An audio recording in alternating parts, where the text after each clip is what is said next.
Next and the last part as per the NCERT also is the reflex action. This concept was introduced by Marshall Hall in 1833. Reflex action, and then there is a term which is called as the conditioned reflex, which is which was explained by I.V. Pavlov in 1906, and he is called as the father of the conditioned reflexes.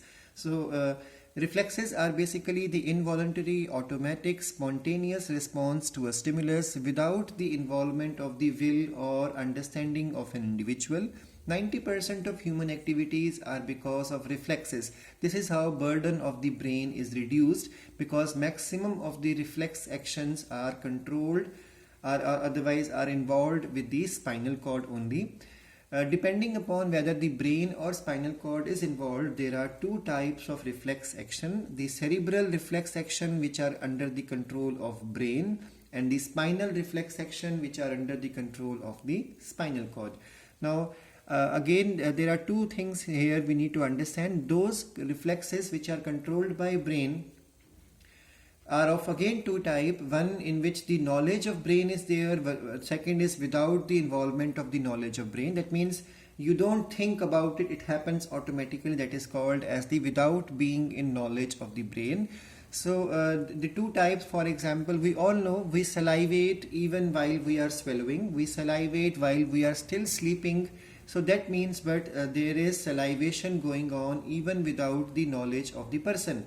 And then when we hear about the food we like, or when we smell the food we like, we start salivating. That is called as in the knowledge of the person. So two types of the salivation, that means two types of cerebral reflex actions are there: with the knowledge of the person, without the knowledge of the person.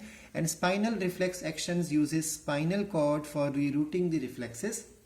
So withdrawal of a hand or the foot on being pricked, if you remember 10th class diagram of NCERT, that is the spinal reflex action, not the cerebral one. Otherwise there is cerebral reflex actions also there. So depending upon the basis of the origin, there are two types of reflex action. Now there are two types of reflex action: conditioned and unconditioned. Unconditioned reflex actions are those which are inborn reflex actions or inherited reflex action.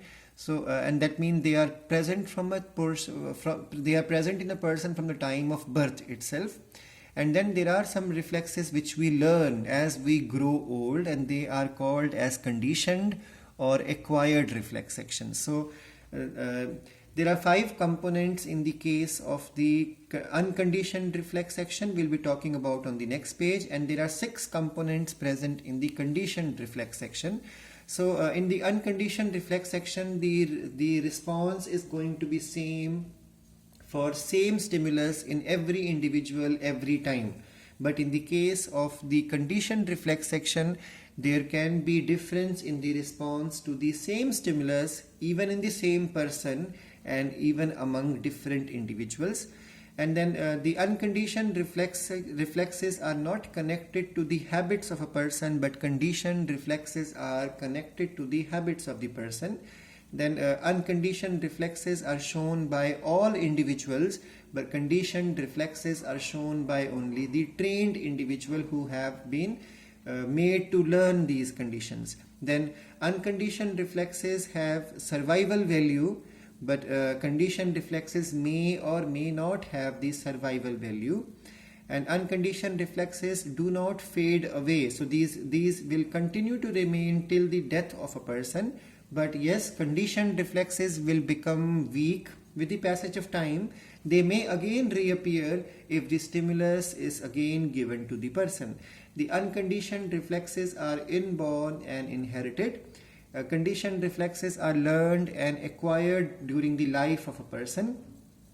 Example, closing of the eye on being approached by an individual, and then opening of the mouth on hearing a loud sound like a cracker bursting.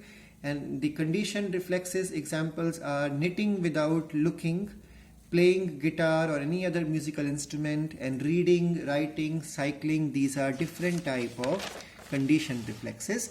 So these reflexes are passed through a circuit which is called as the reflex arc. So reflex arc is the pathway taken by the nerve impulse generated at the receptor by the stimulus to reach the effector organ during the reflex action, it is made up of 5 components. So the 5 components are the receptor organ, then the afferent nerve fiber, then the part of the central neural system, it could be spinal cord or brain involved, and then we have the efferent nerve fiber and the effector organ. So 1, 2, 3, 4, 5 components are there in the unconditioned, and in the case of conditioned, the 6th component is the cerebral cortex, because the message has to go to the brain also.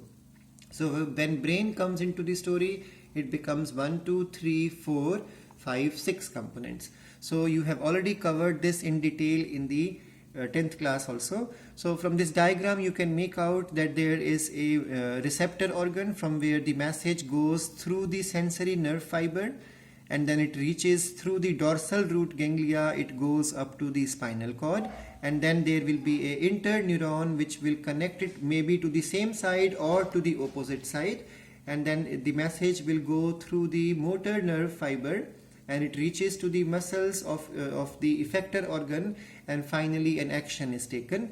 So the importance of the reflex action is that it controls many of the body activities, and then there is a quick response to the harmful stimulus, and it removes the burden from the brain and coordinate many body activities together. So by this we have finished this chapter.